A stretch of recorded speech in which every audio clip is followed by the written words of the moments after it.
the notification button.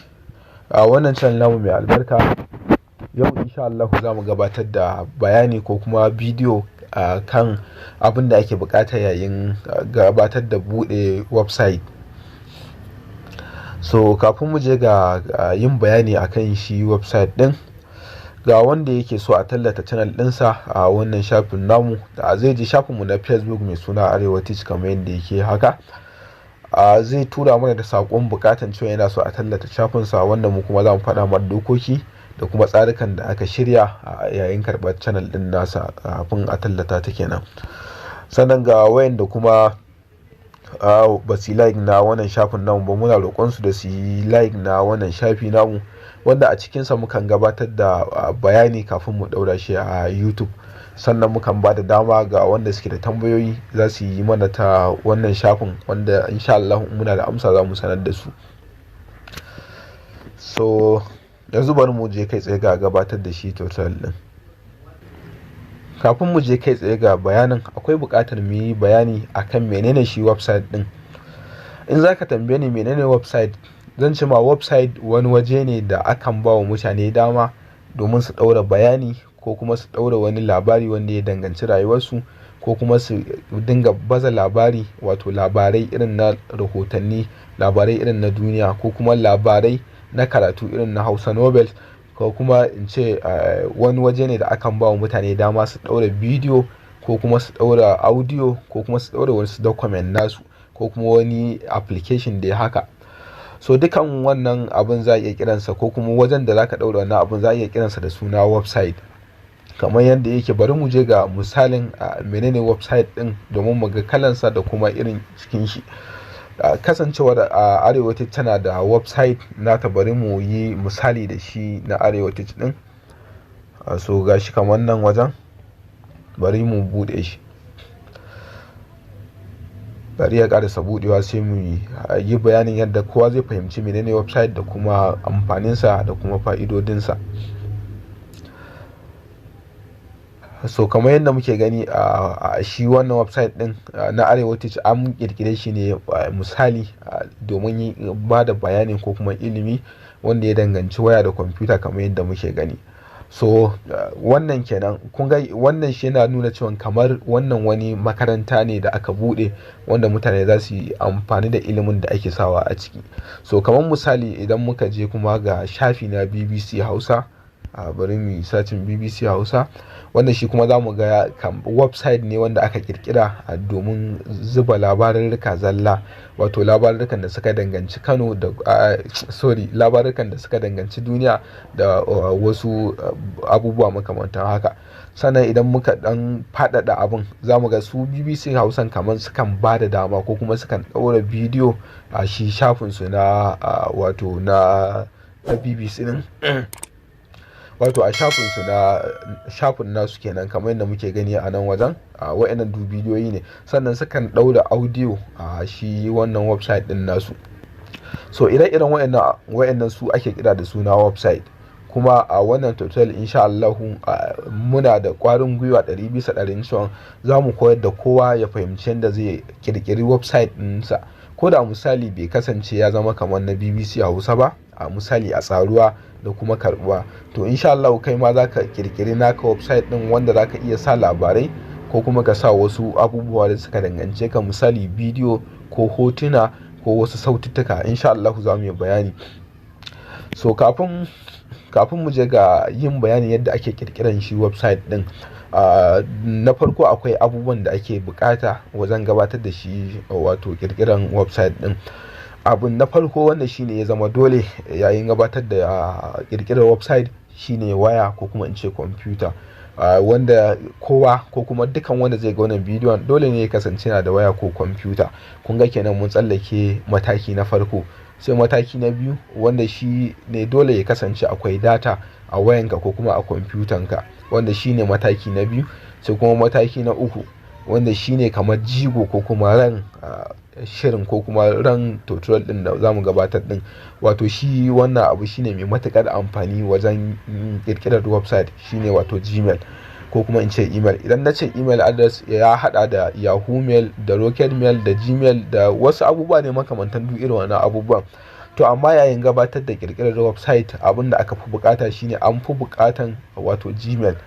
Kusan zan iya cewa dukan wanda suke kirkirar website suna kirkira ne da gmail address, kuma gmail address yana da matukar amfani ba ma iya website ba. Ko da wanda suka kalli tutorial ɗinmu na baya akan bayani yadda ake kirkirar YouTube channel za su ga mun yi bayani akan dole sai kana da gmail address kafin ka je ga fara buɗe wannan abun. Saboda haka gmail address yana da matukar amfani ta yadda in dai za ka yi harka a online kusan dole sai kana da email address ko kuma in ce gmail address yayin gabatar da shi wannan abun. So da farko kafin mu je mu ga bayanin yadda ake yi ko kuma yadda za ka buɗe website ɗin, ina ga za mu fara yin bayanin yadda ake buɗe wato gmail address saboda ya zama cewa mun faro abin tun daga farko har zuwa ƙarshe kenan, ba mu saba ko ina ba. To kafin mu je ga buɗe shi gmail address ɗin, muna sanar da 'yan uwa da abokan arziki wayanda ba su yi subscribing na sabuwar channel ɗinmu ba mai suna Edit, muna neman alfarma da kuma roƙonsu da su yi subscribing na sabuwar channel ɗin namu, wanda muna ganin insha Allah nan ba da jimawa ba za mu koma aiki gaba ɗaya kan ita wacce sabuwar channel namu mai suna Edit. Yayin da ita wannan channel na Arewa Teach za mu canza sunanta mu mai da shi Edit ko kuma mu sa wani suna na daban, yayin da ita sabuwar channel ɗin namu za mu mai da ita Arewa Teach. Hakan ya faru ne bisa wani mummunan al'amari da ya faru gare mu. Muna buƙatar dai da a yi subscribing na wacce sabuwar channel ɗin namu na Edit, wanda za mu sa link ɗinta a wajen comment da kuma description na wannan bidiyon insha Allah. So yanzu bari mu je ga bayani ko kuma mu je ga tutorial kan yadda ake buɗe email address.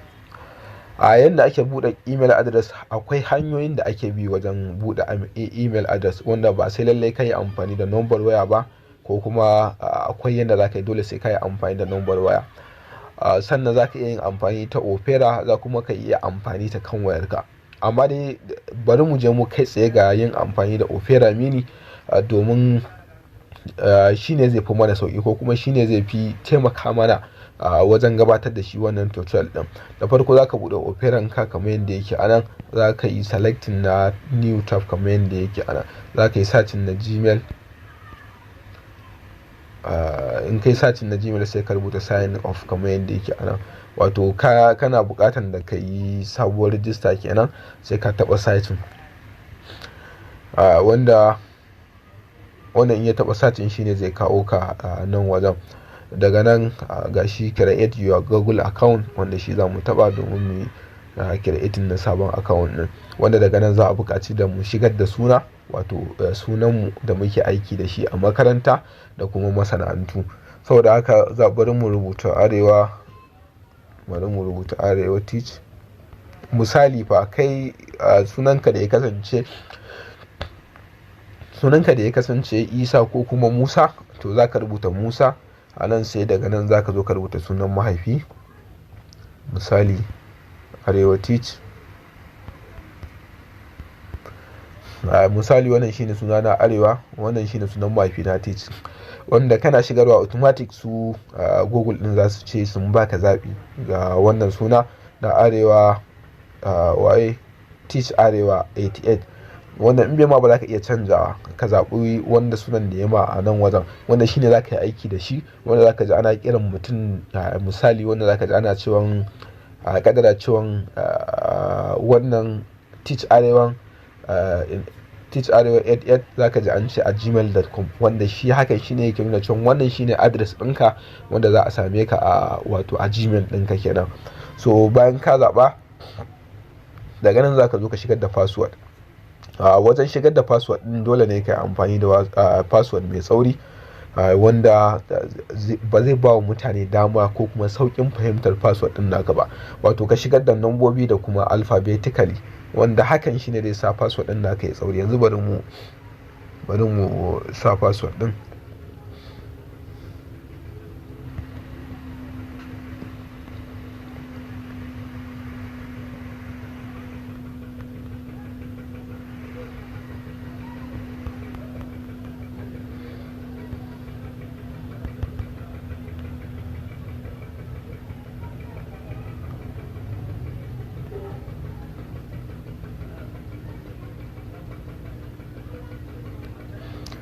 So bayan mun gama shigar da password din, daga nan za mu zo mu taɓa next kamar yadda yake anan.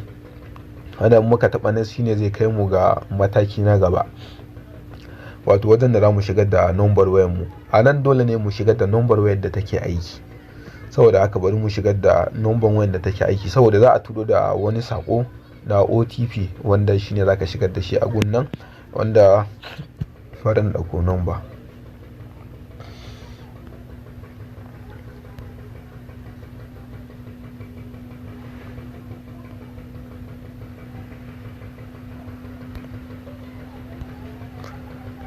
So za mu shiga da number wayan a nan. Bayan mun shigar da number wayan, za mu zo daga nan za mu taɓa next kamar yadda yake, wanda hakan shi ne zai bada dama a verify na number tamu wanda za su turo mana OTP. So yanzu za mu shigar da number 72 9041. So sai mu taɓa verify, wanda muna taɓa shi hakan shi ne zai bada damar da za a yi verify na number namu. So daga nan wajen za mu zo mu shigar da date of birth namu, wanda ranar iPhone ka za ka shigar. So za mu zo daga nan za mu yi selecting agenda.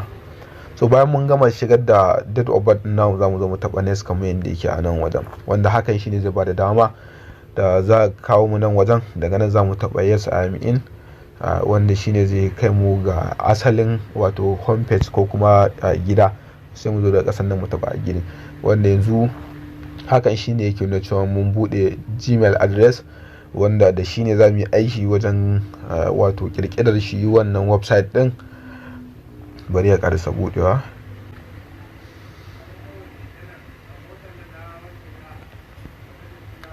So wannan shine email address din da muka kirkira, wanda kuma da shine za mu yi aiki wajen kirkirar YouTube wato website channel.